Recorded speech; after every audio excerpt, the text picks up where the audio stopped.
Hello everyone, this side Honey Kumar Sharma और logical reasoning mentor. सो आज का जो हमारा सेशन होने वाला है बहुत ही इंपॉर्टेंट होने वाला है, क्योंकि वो है आपके एमएस सेट के एग्जाम के लिए। कैसे आप लोग एमएस सेट का जो एग्जाम आ रहा है उसको कैसे आप जल्दी से क्रैक करेंगे, कैसे आप चीजों को डील करेंगे, क्योंकि आज हम लोग डिस्कस करने जा रहे हैं 60 days strategy for MS set. आज का जो हमारा सेशन है बहुत इंपॉर्टेंट है। देखते हैं क्या क्या आपको करना है। यहां पे क्या दिया जा रहा है, best preparation tips for MS set low 2023। So start करते हैं, let's start our session. So first one, what is your plan, कि यहां पे आपका प्लान क्या है। नो योर एग्जाम, कि आपका जो एग्जाम है किस तरह का एग्जाम है, किस एग्जाम के लिए आप प्रिपेयर कर रहे हो। सो देखो, अगर मैं बात करूं एमएस सेट की, एमएस थोड़ा जो है क्लैट और एलेट से थोड़ा सा डिफरेंट एग्जाम है। अभी तक देखो आप लोग क्या कर रहे थे, क्लैट के लिए पढ़ रहे थे। क्लैट में अगर मैं एलआर सेक्शन की बात करूं, वहां पे आपको क्या दिखाई दे रहा था, वहां पे आ रहे थे एलआर के अंदर पैसेजेस। आपका अगर रीडी इंग्लिश की बात करूं, वहां पे भी आरसीज आ रहे थे आपके। मैथ्स जो था थोड़ा अलग था वहां पे। अगर मैं बात करूं लीगल रीजनिंग, लीगल एप्टीट्यूड की, वो भी थोड़ा सा डिफरेंट था। बट हाँ, यहां पे लीगल रीजनिंग, लीगल एप्टीट्यूड का जो आपका सिलेबस है वो चेंज नहीं होगा, लेकिन हाँ लॉजिकल रीजनिंग का जो आपका सिलेबस है वो यहां पे क्या होगा, थोड़ा सा डिफरेंट होगा। तो सबसे पहले हम अपने एग्जाम के बारे में जानते हैं कि क्या मुझे एमएस सेट के लिए भी क्लैट की तरह पढ़ने की जरूरत है। नहीं नहीं, इसका जो हमारा थोड़ा सा यहां पे सिलेबस है थोड़ा सा डिफरेंट हो जाएगा। तो अभी तक जो भी आप क्लैट एलेट के लिए जो कर रहे थे उसे थोड़ा सा साइड में रख देते हैं हम लोग। तो अब यहां क्या करते हैं, इसके लिए हम थोड़ा सा अलग तरीके से चलते हैं। ठीक है, कि सबसे पहले हमारे एग्जाम के बारे में जानते हैं कि एमएस सेट है क्या, किस टाइप का एग्जाम है उसका। एक बार हमको क्या करना है, सिलेबस देखना है कैसे क्या। तो ये जो है मैंने अपने पुराने जेनेरिक्स में सब में आपको शेयर किया हुआ है कि वहां पे जो उसका सिलेबस क्या है, किस तरह से एग्जाम पैटर्न है आपका, सब कुछ आपको बताया हुआ है। तो आप जाके देख सकते हैं वहां पे। उसके बाद में देखिए सेकंड पॉइंट क्या है हमारा, attempt mock test and get the feel of exams. कि जब भी आप मॉक टेस्ट अटेम्प्ट कर रहे हो, मॉक टेस्ट अटेम्प्ट करने के लिए क्यों बोला जा रहा है यहाँ पे, कि जब आप मॉक टेस्ट को अटेम्प्ट करोगे तो वहां पे आपको क्या पता लगेगा कि कौन से एरियाज आपके वीक हैं और कौन से एरियाज आपके स्ट्रांग हैं। और जब भी आप मॉक टेस्ट देंगे तो ऐसा नहीं कि हाँ चलो यार मॉक टेस्ट लगा लेते हैं, तो टाइम पास करने के लिए मॉक टेस्ट नहीं लगाना है। बेसिकली जब भी आप मॉक टेस्ट दे रहे हो तो आपको क्या फील करना है, कि आप जैसे कि एग्जाम सेंटर पे बैठे हो, एग्जाम हॉल, एग्जामिनेशन हॉल के अंदर बैठे हो, उस टाइप से आपको फील करना है कि हाँ कि ये तो मेरा रियल एग्जाम है। जैसा आप 1 अप्रैल को जब आपका एमएस सेट का एग्जाम होगा, कि उस दिन जैसा आप फील करोगे, तो वही फीलिंग आपको रखना है अपने अंदर कि हाँ भाई कि मैं तो सच में ही कैसा एग्जाम दे रहा हूं, कि मैं एमएस सेट के लिए प्रिपेयर कर रहा हूं, तो ये एग्जाम मेरा बहुत अच्छा होना चाहिए, कि मैं उसी तरह से टेस्ट लगा रहा हूं। अपने मॉक टेस्ट को भी उतना ही सीरियसली लेना है आप लोगों को। बात करें identify and work on your weak areas, identify and work on your weak areas. अब जब मैं मॉक टेस्ट लगाऊंगा, देखो यहां पे मॉक टेस्ट का बेनिफिट क्या होगा, जब मैं मॉक टेस्ट लगाऊंगा तो मेरे को पता लगेगा कि जो मेरे वीक एरियाज हैं कौन कौन से, किस सब्जेक्ट में मुझे ज्यादा मेहनत की जरूरत है और किस सब्जेक्ट के अंदर मुझे कम मेहनत की जरूरत है। अगर जैसे मैं बात करूं लॉजिकल रीजनिंग की, तो मुझे पता लगा कि यार ये पर्टिकुलर चैप्टर्स हैं, इनके लिए मुझे पढ़ना थोड़ा और ज्यादा हार्डवर्क करना पड़ेगा। लेकिन अगर मैं बात करूं जैसे कि किसी बच्चे का इंग्लिश बहुत अच्छा है, तो उसे लगता है कि हाँ मेरा इंग्लिश तो बहुत अच्छा है, इसे मैं आराम से डील कर जाऊंगा। लेकिन जो मेरे वीक चैप्टर्स हैं, जो मेरे वीक एरियाज हैं, उन पे आपको वर्क करने की जरूरत है। और वो कैसे पता लगेगा, जब आप मॉक टेस्ट लगाओगे। जितना ज्यादा मॉक टेस्ट लगाओगे तो मॉक टेस्ट से आपको क्या पता लगेगा कि यहां पे आपके जो वीक एरियाज कौन कौन से हैं। वीक एरियाज मॉक टेस्ट आपका क्या बता देगा, वीक एरियाज बता देगा सारा। तो उनको आपको रिकॉग्नाइज करना है कि ये मेरा वीक एरिया है, इस पर्टिकुलर सब्जेक्ट में मुझे प्रॉब्लम हो रहा है, तो उसके लिए मेरे को मेहनत और ज्यादा लगेगी, एक्स्ट्रा एफर्ट डालने पड़ेंगे। तो उस पर अपना वर्क करना स्टार्ट कर दो। ठीक है, अगर हम बात करें read newspaper on daily basis, आपको न्यूज़पेपर पढ़ना है डेली बेसिस पे। क्यों, कैसे हेल्प करेगा, why newspaper here, why newspaper here, कि सर आप जब भी आते हो आप न्यूज़पेपर पढ़ने की बात करते हो। तो देखो सिंपल सी बात है कि न्यूज़पेपर से क्या चीजें हो रही हैं। यहाँ पे न्यूज़पेपर देखो, सबसे पहला तो तुम्हारा जो एमएस सेट का जो पेपर आएगा, यहाँ पे जो आपके इंग्लिश का, अगर मैं बात करूं इंग्लिश पोर्शन की बात करूं, तो वहां पे जो आपके क्वेश्चन आते हैं मीनिंग से रिलेटेड आते हैं, मीनिंग से रिलेटेड। फर्स्ट पॉइंट एंटोसिनो आते हैं वहां पे। ठीक है, दूसरा आपके वन वर्ड सब्स्टिट्यूशन आएगा, वहां पे मीनिंग्स वाले क्वेश्चन आएंगे, बहुत सारी चीजें होंगी। तो ये आपको बहुत ज्यादा हेल्प करेगा। दूसरा यहां पे आपका जीके कवर होगा, पूरा करंट अफेयर से आप क्या रहेंगे, करंट अफेयर्स आपका साथ में होगा। अब देखो ऐसा नहीं है कि पूरा न्यूज़पेपर पढ़ना, नहीं, जरूरी जो है आपका क्या है, एडिटोरियल पेज पढ़ो, एडिटोरियल पेज पढ़ो, एडिटोरियल्स पढ़ो। या फिर आप देखो आपके एग्जाम से रिलेटेड, कहां से, एग्जाम रिलेटेड कंटेंट आपको देखना है, एग्जाम रिलेटेड कंटेंट आपको देखना है, कि हाँ यार, कि अगर मैं न्यूज़पेपर पढ़ रहा हूँ तो मेरे को जो नेसेसरी चीज़ें, जो नेसेसरी पेजेस हैं वो मेरे को पढ़ने, जो अभी रिसेंट में जो हैपनिंग्स हो रही हैं, जो भी आपकी न्यूज़ हैं वो सारी न्यूज़ आपको कवर अप करनी है न्यूज़पेपर से। आपको एडिटोरियल्स पढ़ना है, जिससे अगर पेपर के अंदर अगर आपका आरसी आता है तो आप आरसी को इजीली अटेम्प्ट कर पाओ, आपकी अप्रोच बन पाए, ठीक है, आपका रीडिंग जो है वो थोड़ा सा शार्प हो जाए। ऑलरेडी आई नो कि आप क्लैट के लिए अगर प्रिपेयर करके, आप सभी बच्चे क्लैट के लिए प्रिपेयर करके आए हो, तो यहाँ पे जो बच्चे होंगे उनका रीडिंग स्किल बहुत अच्छा हो गया होगा अब तक, अगर आप कॉन्टिन्यूसली न्यूज़पेपर को पढ़ रहे हो। साथ में देखो, इंप्रूव योर वीक सब्जेक्ट। अब देखो, जब मैंने मॉक टेस्ट लगाया तो इसके बाद मुझे क्या पता लग गया कि यार ये सब्जेक्ट जो है मेरे वीक सब्जेक्ट्स हैं। तो वीक सब्जेक्ट, अब जो वीक सब्जेक्ट हैं उनका आप अपना एक अलग से प्रॉपर टेबल बना लो कि ये सब्जेक्ट्स मेरे वीक हैं, और 1 बाय 1 क्या करना है, उन सब्जेक्ट को आपको कवर अप करना है। यानी कि जैसे कि मैंने अपने आप को टास्क दे दिया, अब मेरे पास 60 डेज हैं, तो अब आपको क्या करना है, अपने आप को टास्क देना है कि जैसे कि मैं बात करूं एलआर के सेक्शन की, कि एलआर जो है मेरे को 10 डेज में फिनिश करना है, 10 डेज के अंदर मेरे को एलआर फिनिश करना है, ठीक है। अगर बात करें हम मैथ्स की, अब देखो मैथ्स की अगर बात करें, क्योंकि मैथ्स जो है एमएस सेट में आपका 5 ईयर लॉन्ग प्रोग्राम के अंदर मैथ्स आएगा, और जो मैथ्स का लेवल रहेगा वो क्लास 10th का आपका मैथ रहेगा, 11th-12th वाला नहीं रहेगा। जो मैथ्स का लेवल है वो कौन सा है, आपका क्लास 10th लेवल मैथ्स आएगा। तो अगर आपका मैथ्स वीक है तो आप उन पर्टिकुलर जो चैप्टर्स हैं आपके, उन पे वर्क कर सकते हो, अभी आपके पास टाइम है, ठीक है। दूसरा, go through complete syllabus and try to cover your scoring subject first. सबसे पहले आप देखो, यहां पे ये भी एक इंपॉर्टेंट पॉइंट है कि जब तक मुझे नहीं पता कि मेरे को सिलेबस क्या है, एग्जाम का सिलेबस क्या है, कंप्लीट सिलेबस ही मुझे नहीं पता कि मेरे एग्जाम में किस किस पर्टिकुलर पोर्शन से क्वेश्चंस पूछे जा रहे हैं या फिर कहां से क्वेश्चन नहीं आ रहा है। और सबसे जरूरी जो बात है, आपके जो स्कोरिंग सब्जेक्ट्स हैं, आपके जो स्कोरिंग सब्जेक्ट है, जैसे कि यहां पे आपका एलआर का जो पोर्शन है वो 40 मार्क्स का है, ठीक है। लीगल का जो पोर्शन है वो भी आपका 40 मार्क्स का है। अगर मैं बात करूं यहां पे करंट अफेयर्स की, तो करंट अफेयर्स भी अच्छा आपका स्कोरिंग सब्जेक्ट है यहां पे। तो जो आपके स्कोरिंग सब्जेक्ट हैं उनके ऊपर कमांड बनाओ कि जैसे कि अगर मैं बात करूं कि मेरा जो करंट अफेयर का सेक्शन है बहुत ज्यादा अच्छा है, अगर मैंने उस पर कमांड बना लिया तो मैं क्या कर लूंगा, उसमें ज्यादा स्कोर करूंगा। तो मेरा जो एक वीक सब्जेक्ट है, अगर मैं वहां कम भी स्कोर करता हूं तो वो चीज वहां पे क्या हो जाएगा, लेवल अप हो जाएगा हमारा। कि चलो अगर मैंने मान लिया, लेट्स सपोज कि मेरा मैथ्स थोड़ा वीक है, अगर मैंने मैथ्स में थोड़ा कम स्कोर किया तो मेरा वो क्या होगा, वहां पे बैलेंस हो जाएगा थोड़ा सा। अगर मेरा लॉजिकल रीजनिंग भी बहुत अच्छा है, अगर मेरे को और अच्छा है तो मुझे, अगर मेरा बेटर है तो मेरे को उसको बेस्ट बनाना है कि मैं लॉजिकल रीजनिंग के अगर वहां पे 40 क्वेश्चन आ रहे हैं तो 40 आउट ऑफ 40 मैं स्कोर करूं, या फिर 40 आउट ऑफ 35 मैं स्कोर कर जाऊं। इतना इजीली मेरे को क्या करना है, स्कोर करना है। तो ये सारी टिप्स हैं आपकी। जब आपको एग्जाम, जो अभी 2 महीने एग्जाम के लिए 2 महीने बचे हैं, तो आपको क्या क्या करना है और क्या क्या नहीं करना है। अगर अब मैं बात करूं आगे के लिए, आगे कि हाउ टू प्लान, कि यहां पे प्लान कैसे करना है, आपको प्लान कैसे करना है, किसके लिए, आपके एग्जाम के लिए। How to plan for MS set, how to plan for MS set.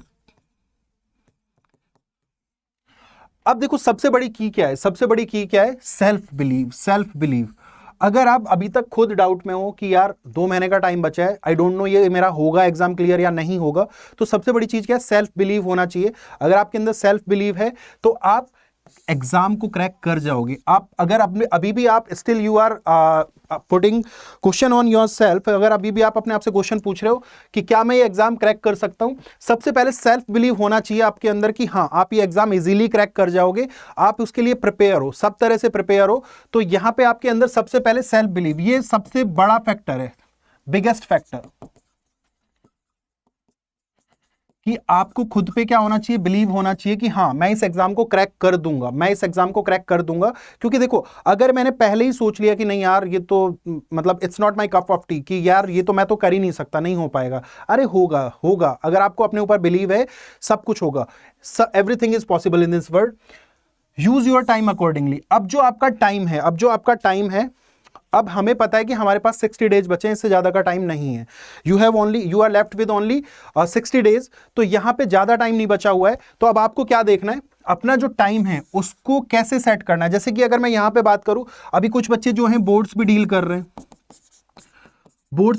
हैं, अपने कुछ बच्चे जो 12th क्लास में होंगे तो वो अपने बोर्ड्स को भी डील कर रहे होंगे। तो आपको किस तरह से यहाँ पे डील करना है चीज़ों को, कैसे अपना टाइम आपको मैनेज करना है। अगर मैं यहाँ पे बात करूँ, जो बच्चे जिनका क्लैट में नहीं हुआ, एलेट में नहीं हुआ, वो लोग एमएस सेट के लिए प्रिपेयर कर रहे हैं, तो आपको क्या करना है, अपना सेक्शन वाइज टाइम बांट लो, सेक्शन वाइज। जैसे कि अगर मैंने देखा कि मेरे को एलआर का पोर्शन जो है इसको मेरे को 1 आवर देना है इस टाइम पे, ठीक है। अगर मैं बात करूं legal reasoning and legal aptitude की, तो यहां पे लीगल करंट अफेयर्स की, तो यहां पे मुझे इतना टाइम देना है, जैसे 1 आवर मैंने यहां पे मान लिया, लेट्स सपोज, ठीक है। मैथ्स अगर आपका वीक है, चलो मान लिया मैथ्स आपका वीक है, तो यहां पे इसको भी मैं 1 आवर दे रहा हूं। अगर मैं बात करूं इंग्लिश का, तो इंग्लिश में भी मुझे इतना टाइम देना है, ठीक है, 1 घंटा। और या फिर अगर मैं बात करूं, जस्ट मैं समझाने के लिए कर रहा हूं, ये क्या मैं जस्ट एक समझाने के लिए आइडिया ले रहा हूं। अगर आपको जरूरत है कि हाँ करंट अफेयर्स मेरा थोड़ा वीक है, करंट अफेयर्स में ज्यादा टाइम देना है, करंट अफेयर्स में मेरे को ज्यादा टाइम देना है, तो करंट अफेयर्स में आप वहां पे क्या कर सकते हैं, 2 घंटे भी अपना टाइम दे सकते हैं कि 2 आवर्स पर डे। तो अपना जो भी आपका टाइम है उसको आपको क्या करना है, अकॉर्डिंगली, अपने अकॉर्डिंग आपका सेट करना है। कैसा स्टडी टाइम टेबल जो भी आप बना रहे हो वो परफेक्ट होना चाहिए। ऐसा नहीं होना चाहिए कि जनरली हम लोग क्या करते हैं कि आज से मैं 15 घंटे पढ़ूंगा, आज से मैं 20 घंटे पढ़ूंगा। वो ऐसा पॉसिबल नहीं हुआ, आज तक नहीं हुआ। आई नो कि आप में से बहुत सारे लोग ऐसा करते होंगे, बट वो ऐसा पॉसिबल नहीं होता है, ठीक है। उसके बाद में देखियो प्लान योर नेक्स्ट 2 मंथ। अब आपको देखना है कि आप अगले 2 महीने में किस तरह से सारे सब्जेक्ट भी आपको कवर करने, कवर ऑल योर सब्जेक्ट, और कवर करने के साथ में क्या करना है, रिवीजन भी करना है, तो देखो अभी चल रहा है फेब के बाद आपके पास आएगा मार्च। तो अगर अभी आप फरवरी मंथ में, अभी आप ऐसा कर सकते हैं कि फरवरी के मंथ में आप क्या करेंगे, जो भी आपके सब्जेक्ट्स हैं उन सभी का जो सिलेबस है उसको कंप्लीट करेंगे, ठीक है, अपने वीक एरियाज पे वर्क करेंगे। तो अब जब मार्च का मेरे पास टाइम आएगा, तो मार्च में मेरे को क्या करना है, कंप्लीट मार्च में मेरे को क्या करना है, revision plus mock test, revision plus mock test, यही करना है पूरे मार्च में, इनकम्प्लीट मार्च। पूरे मार्च में आपको क्या करना है, रिवीजन करना है और मॉक टेस्ट लगाना है, रिवीजन करना है, मॉक टेस्ट लगाना है, यही आपको पूरे मार्च के अंदर करना है, ठीक है। अगर मैं यहां पे बात करूं स्टेप्स नीडेड राइट अवे, अभी जो आपको स्टेप्स लेने हैं वो कौन कौन से स्टेप्स हैं जो जरूरी हैं आपके एग्जाम के लिए।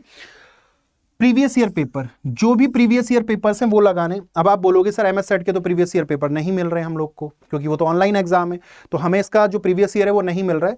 कोई बात नहीं, टेंशन वाली बात नहीं है। आपको क्या करना है, क्लैट के जो प्रीवियस ईयर पेपर हैं, क्लैट के पीवाईक्यू, एलेट के पीवाईक्यू, क्लैट के आपको कौन से लेने हैं, बिफोर 2020 के आपको प्रीवियस ईयर लेने हैं क्लैट के, क्योंकि 21, 22, 23 तो आपका क्लैट कैसा है, पूरा पैसेज बेस्ड क्वेश्चन आए, लेकिन यहां पे आपको बिफोर 2020 के जो भी प्रीवियस ईयर पेपर्स हैं, एलेट के आपको बिफोर 2022 वाले आपको क्या लेने, पीवाईक्यूज उठाने एलेट के, तो इनको आप लगाओ, यहां से आपका सब कुछ कवर हो जाएगा। क्लैट एलेट ये लगाओ, यहां से सब कुछ कवर हो जाएगा इसके अंदर से आपका, ठीक है।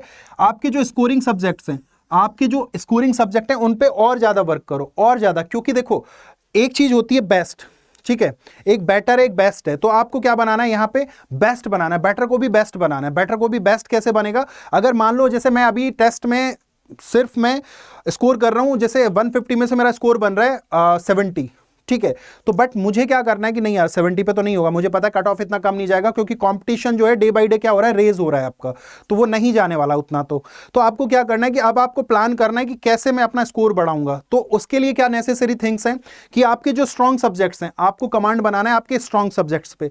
तो जो आपके स्ट्रॉन्ग सब्जेक्ट हैं, जहां कहीं आपका लग रहा है कि आपको हाँ यहाँ इस सब्जेक्ट में मेरा 25 मार्क्स आ रहा है, तो मैं इसको 35 तक लेके जा सकता हूं, तो उस पर वर्क करो और वर्क करो, मेहनत करो, थोड़ा सा मेहनत लगेगा, but till the last day you will get 35 out of 40 और 39, 30 कुछ 40 आउट ऑफ 40 भी अगर बहुत अच्छे से कमांड बना रहे हो, इजीली आप लोग स्कोर कर जाओगे, ठीक है। अब देखिए लास्ट पॉइंट है sectional and complete mock test. अब यहां पे बेनिफिट क्या होगा, सेक्शनल की बात करता हूं। सेक्शनल की अगर मैं बात करूं कि पर्टिकुलर एक सेक्शन का अगर मैं मॉक टेस्ट लगा रहा हूं, एज लाइक मैंने करंट अफेयर्स ले लिया, तो करंट अफेयर के मेरे पास टोटल 50 क्वेश्चंस हैं, तो अगर मैं 50 क्वेश्चंस को लगा रहा हूं, तो मैं वहां पे देख रहा हूं कि मेरा कितना राइट आंसर किए मैंने और कितने रॉन्ग आंसर किए हैं। तो अब मेरे को क्या करना है, एक अलग से मेरे को एक डायरी ले लेनी है, तो जो भी मेरे को लग रहा है कि ये अच्छे क्वेश्चंस हैं, तो मैं अपने उसमें क्या करूंगा, उन सारे क्वेश्चंस को नोट करूंगा।